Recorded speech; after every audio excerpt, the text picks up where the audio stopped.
Crimea. And because of that population, Crimea carried out referendum, and according to that referendum, Crimea wanted separation from Ukraine in 2014. And later on, when it was separated, the Russians then accepted Crimea as their territory. So this is how Russians can influence other countries in the region with their population. So the Russian population is also there. They got Uzbek and Ukrainian. There are small portions. Another important thing about population is that 1.5% of the population in Kazakhstan is Uyghur. Now, who are the Uyghurs? Uyghurs, I told you before, I think, that the Uyghurs are basically the Chinese, the province which is there, Xinjiang province, which is the western province of China right here, and it shared border with the Central Asian countries. Now, Uyghurs are basically ethnically they are Turkestani, and these people, Kazakhstan and Kyrgyzstan and others, they also consider themselves as Turkestani. So basically, they are the same ethnic people. So that create anxiety in Chinese. So China don't want Kazakhstan, Kyrgyzstan, and other countries to support Uyghur population because they are fighting against China. They are, demanding independence from China because of their socio-economic and ethno-religious problems they have got with the Chinese. So I think I explained that in the previous lecture as well. If you don't understand, then we can discuss later on. Now let's quickly look at the political setup in Kazakhstan. Kazakhstan was the last of the Soviet republics to declare independence after 91, but in reality, they are not politically independent. Still, since 1991, all these Central Asian states, they are under the political, economic, and strategic influence of the Russians. So since December 1991, Kazakhstan is a unitary republic with Nur Sultan Nazarbayev as the first and only president. But later on in 2019, he was replaced with other president. But he continued until 2019 as the only president of Kazakhstan. So this is the evidence of authoritarian regimes who are backed by the Russians, of course, and all these states, they are under the influence, political influence of the Russians. So there is a unitary republic, and president is the ultimate authority there in Kazakhstan. So Kazakhstan is a democratic, secular, constitutional, unitary republic. All these, attractive words like democracy and secularism, it is just a myth in Kazakhstan. In reality, Kazakhstan is an authoritarian regime, and it is strictly controlled by a president of that country who is influenced by the Russians.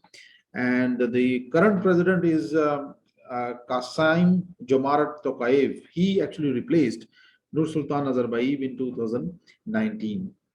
So this is the Nur Sultan Nazarbayev, and he served this country for many years. But the new president is Tokayev, and he brought some changes in the political setup of Kazakhstan. So the president is the most powerful entity in Kazakhstan. He can veto even the legislation of National Assembly. For example, their National Assembly, their parliament, जिस तरह हमारी National Assembly, they got their own bicameral parliament, and is also commander-in-chief of their armed forces. So president is the ultimate authority there. The prime minister chairs the cabinet of the ministers and serves as Kazakhstan's head of the government, but ultimately the power lies in president. There are 3 deputy prime ministers and 16 ministers in the cabinet. Kazakhstan has a bicameral parliament composed of the Majlis, the lower house, just like Pakistan, National Assembly, and Senate, the upper house. Single mandate districts popularly elect 107 seats in the Majlis. And there are also 10 members elected by party list vote. The Senate has 48 members. So predominantly they are the people who are actually ruling Kazakhstan since 1991. And same party is winning elections again and again. But after the criticism of the United States of America and European countries and their sanctions on Kazakhstan, Kazakhstan brought some political reforms.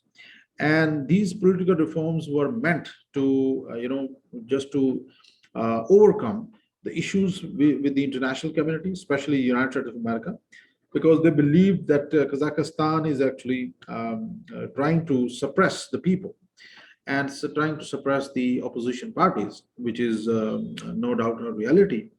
So, new president Kassym-Jomart Tokayev, he brought three main changes when he assumed power.